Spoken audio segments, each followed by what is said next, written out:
Sydney has become the center of a growing political storm after violent clashes erupted between pro-Palestine protesters and police during demonstrations against the visit of Israeli President Isaac Herzog.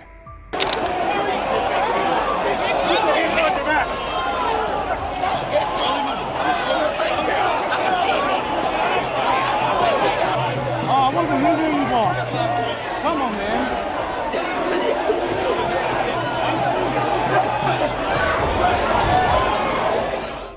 What began as a mass rally near Town Hall on Monday quickly escalated.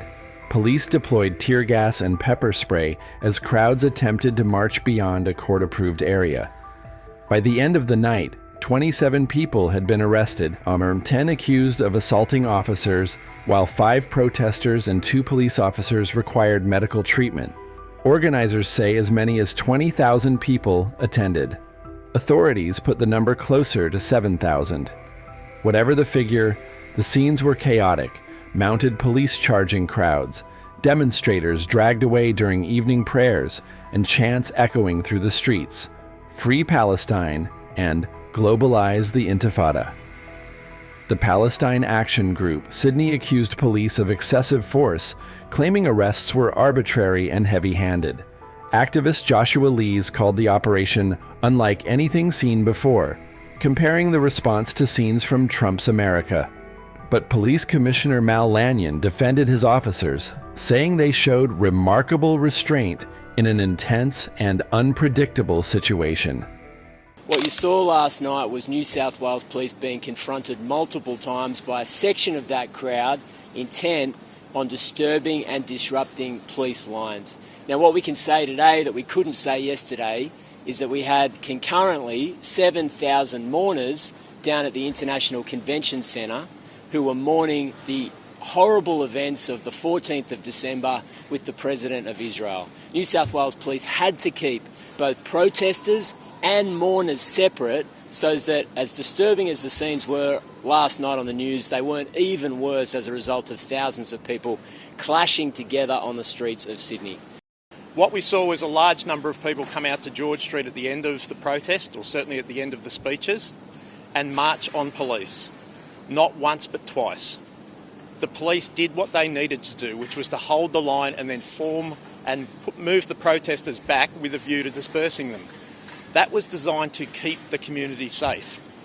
Having an angry and violent mob marching on police is not a situation that I want our officers in. I think it's important that people not judge the actions of police on 10 seconds or 15-second social media clips. That's not fair to the police's relationship with the protest organisers, the 100 protests that they've successfully and peacefully managed in Sydney CBD going back a long period of time. And it doesn't take into consideration the immediate situation prior to that confrontation. What we saw last night was a monumental failure. You only have to look at what took place. The police created a literal pressure cooker. They surrounded people at Town Hall. There were no safe avenues of dispersal. What more context do you need to see that this was excessive police force and extreme police brutality? There is no context. Again, I told them I was a member of Parliament. I couldn't go forward because there was a group of people there that I would be trampling on if I did. And then the next thing I knew, I had this force on the right of me. I got lifted off the ground. And then you can see in the video, as I'm trying to regain my balance, another police officer punches me in the head. And then I get another one after that punches me in the shoulder. I don't understand how that is a proportionate response.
News.